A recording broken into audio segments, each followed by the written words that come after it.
ভাগ্যের কি নির্মম পরিহাস। এই দেশ স্বাধীন করেছিল শহীদ রাষ্ট্রপতি জিয়া রহমান, তার দল বিএনপি।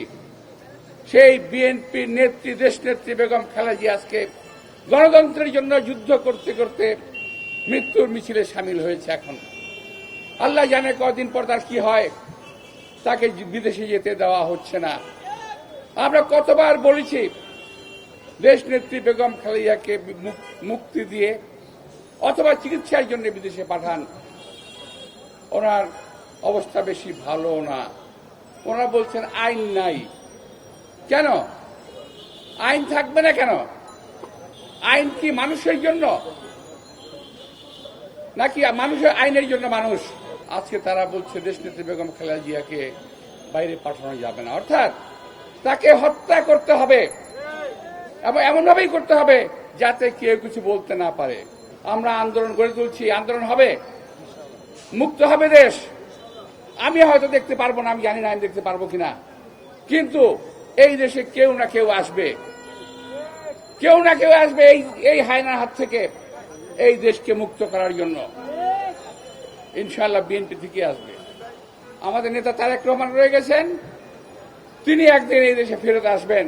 জনরোষের মুখে এই সরকার যখন পতন হবে, তিনি এই দেশে একদিন ফেরত আসবেন, নেতৃত্ব দেবেন এই দেশকে ভালো করার জন্য, এদেশের উন্নয়ন ত্বরান্বিত করার জন্য নেতৃত্ব দেবেন।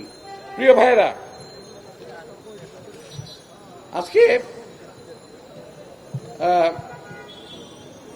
আজকে প্রধানমন্ত্রী বলেন খালেদা জিয়া দেশের সর্বনাশ করে গেছে, উনি নাকি ঠিকঠাক করতেছেন। ভাই কি ঠিক করতেছেন আমার জানা নাই। দেশে আজকে বাংলাদেশ ব্যাংকের দিকে নজর দেন, টাকা পয়সা নাই। কয়েকজন লোকের দিকে নজর দেন, পেট ফুলে ফেপে বড় হয়ে গেছে। হাজার হাজার লক্ষ কোটি কোটি টাকা বাংলাদেশের পাচার হয়ে গেছে। বাংলাদেশের মানুষের পেটে ভাত নাই। যারা 3 বেলা খেতেন তারা 2 বেলা খায়, আর যারা 2 বেলা খেতেন তারা 1 বেলা খায়, আর যারা 1 বেলা খেতেন তারা আধা পেটা খায়। এই আজকে দেশের অবস্থা। উনি দেশের উন্নয়ন করেছেন। এই উন্নয়ন চুরির উন্নয়ন দেশের মানুষ কখনো মেনে নেবে না। প্রতীকবিহীন উপজেলা নির্বাচন ফাঁদ ফেলেছিলেন, বিএনপিকেও নির্বাচনে নেবেন, কিন্তু বিএনপি নির্বাচন প্রত্যাখ্যান করেছে। যেই নির্বাচনে জনগণ ভোট দিতে পারবে না, সেই নির্বাচনের প্রয়োজন বাংলাদেশে নাই। একতন্ত্র কায়েম করতে পারেন, রাজতন্ত্র ঘোষণা দিতে পারেন, কিন্তু নির্বাচনের কথা আপনাদের মুখ দিয়ে মানায় না। 7ই জানুয়ারি কি ভোট দিতে গিয়েছিল লোকজন? এবারও যাবে না। আমার ছোট ভাই রিজভী কয়েকটা উদাহরণ দিলেন, সরিষাবাড়ি, কক্সবাজার, আরেকটা জানি কোন জায়গায়, বরিশাল। ওরা নাকি বলছে যে কেউ নির্বাচনে দাঁড়াতে পারবে না, আমার প্রার্থী দাঁড়াবে। আর আমি আমার ছোট ভাই রিজভীর উদ্দেশ্যে বলতে চাই, ভাই এগুলো শুধু দেখার জন্য আনন্দের বিষয়। কুকুরে কুকুরে কামড়া কামড়ে করতেছে, আমরা শুধু দেখি না, আমাদের দেখার বিষয়। কামড়া কামড়ে কুকুরে কুকুরে হচ্ছে, আমার কি করুক, কি আমি তো নির্বাচনে নাই।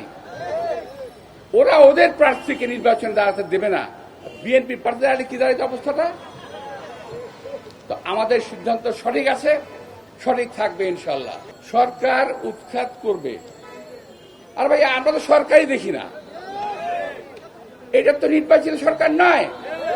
সুতরাং এই সরকারকে উৎখাত করা কিংবা রাখার দায় দায়িত্ব বিএনপি বহন করে না। জনগণ যদি মনে করে, যখন মনে করবে, তখন লাথি দিয়ে সরকারকে ফেলে দেবে।